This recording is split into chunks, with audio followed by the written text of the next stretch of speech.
Tief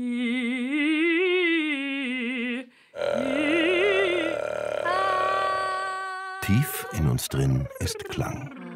Wie wir ihn aus uns rausholen, verrät viel über uns. Der Philosoph Roland Barthes behauptet, die Stimme zeigt uns das ganze Wesen eines Menschen. Die Stimme. Das Instrument, das jeder hat, aber vor allem, das jeder ist. Die Stimme transportiert Gefühle und sie versteht, im Gegensatz zur Geige oder Flöte, ihre eigene Botschaft.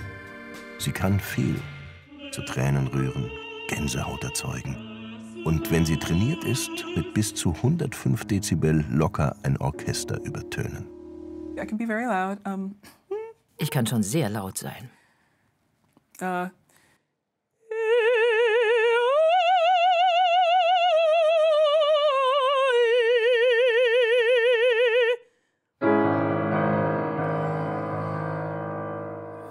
Die Kunst ist laut sein und dabei Intimität erzeugen.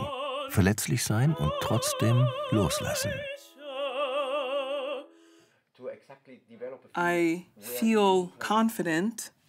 Ich fühle mich wohl, wenn ich singe.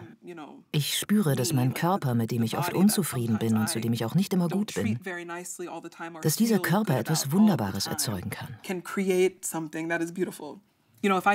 Ich fühle die Energie und weiß, wenn ich einen so riesigen Raum ausfüllen kann, dann kann ich einfach alles. Tobias Truniger ist Stimmcoach. Jede Stimme, sagt er, spiegelt auch den Charakter einer Person und wie sie durch die Welt geht.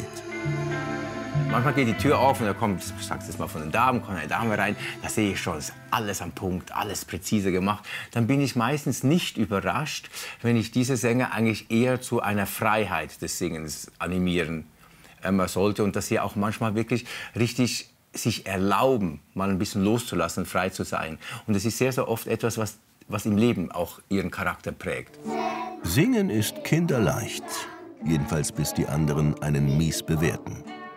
Singen und sich selbst zuhören, das sollte man einfach nie aufgeben. Die Callas hatte auch keine perfekte Stimme, aber was für eine Grandezza.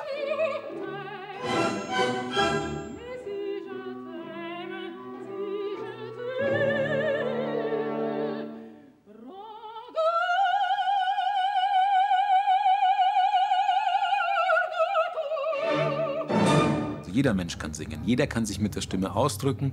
Und ob man dann irgendwann die Tonhöhe trifft, das ist ein Lernprozess. Das kriegt jeder hin. Und zum anderen ist es ja auch wissenschaftlich belegt, dass Singen einen total positiven Effekt auf die Psyche hat. Also wer singt, wird im Endeffekt ein glücklicherer Mensch. Man darf die amerikanische Amateursängerin Florence Foster Jenkins als einen sehr glücklichen Menschen ansehen.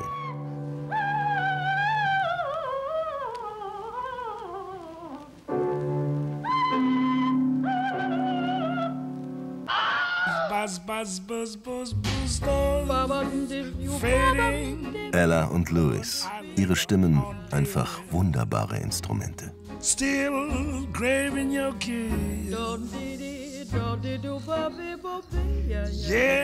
Doch wie schwer hat es das Instrument Stimme, will es über andere Instrumente bestimmen.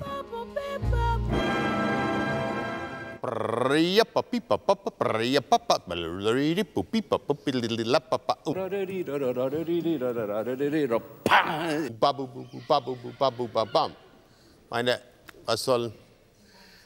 Ja,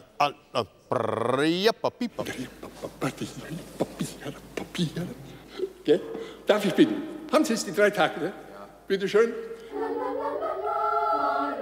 Vielleicht war das der Anfang der Zivilisation. Harmonie trotz Vielstimmigkeit. Wo man singt, da lass dich nieder. Böse Menschen haben keine Lieder.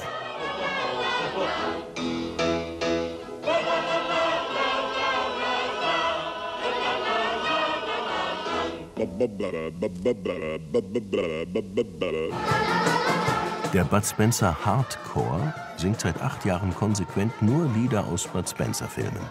Mit Hingabe. Ich mache ganz oft die Augen zu, ich stehe so ein bisschen mittig und wenn die Außenstimmen teilweise einzeln singen, dann bekomme ich manchmal Gänsehaut. Dominik Schauer, Musikpädagoge und Punk-Gitarrist, hatte die Idee zu einem Chor, der vor allem die Freude an der Gemeinschaft feiert.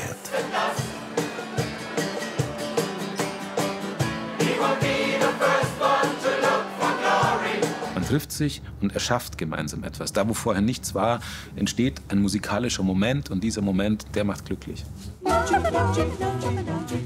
Jeder hat eine Stimme, ist ein winziger, aber einzigartiger Klang und gleichzeitig Teil von etwas viel Größerem. Die einen nennen das Musik, die anderen Leben.